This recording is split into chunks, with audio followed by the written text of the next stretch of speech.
ప్రతి ఉదయం నేను ఒకే ఆశతో లేస్తా. నిన్న రాత్రి అప్లోడ్ చేసిన నా వీడియో ఈ రోజైనా వైరల్ అవుతుందేమో అని. కానీ ఫోన్ తెరిచిన ప్రతిసారి కనిపించేది మాత్రం కొన్ని వ్యూస్ మాత్రమే. ప్రపంచమంతా ముందుకెళ్తుంటే నేను మాత్రం అదే చోట నిలిచిపోయినట్టు అనిపించేది. వాళ్ళ వీడియోలు లక్షలు, మిలియన్లు దాటుతుంటే నా కష్టం ఎవరికీ కనిపించకపోవటం గుండెల్లో మంట పెట్టేది. ఒకరోజు నిజంగానే ఇక వదిలేద్దామా అనిపించింది. కెమెరా కూడా పక్కన పడేశా. కానీ ఆ నిశ్శబ్దంలో ఒక చిన్న ఆలోచన వచ్చింది. ఇంకోసారి ప్రయత్నిస్తే ఏమవుతుంది అని. అదే క్షణం నా జీవితాన్ని మార్చింది.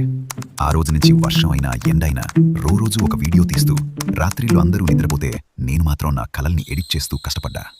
నెమ్మదిగా 100 వ్యూస్, 1000 వ్యూస్, చిన్న చిన్న విజయాలు నాకు కొత్త ధైర్యం ఇచ్చాయి. ఒక ఉదయం లేచాక ఫోన్ తెరిచాను. నోటిఫికేషన్స్ ఆగట్లేదు. లక్షలు, మిలియన్లు. నా వీడియో వైరల్ అయింది. ఆ క్షణంలో నాకు అర్థమైంది, వైరల్ అయ్యేది అదృష్టం కాదు, ఆగకుండా ప్రయత్నించే మనిషే విజయం సాధిస్తాడు. కాబట్టి నువ్వు కూడా ఎప్పుడూ వదిలిపెట్టకు.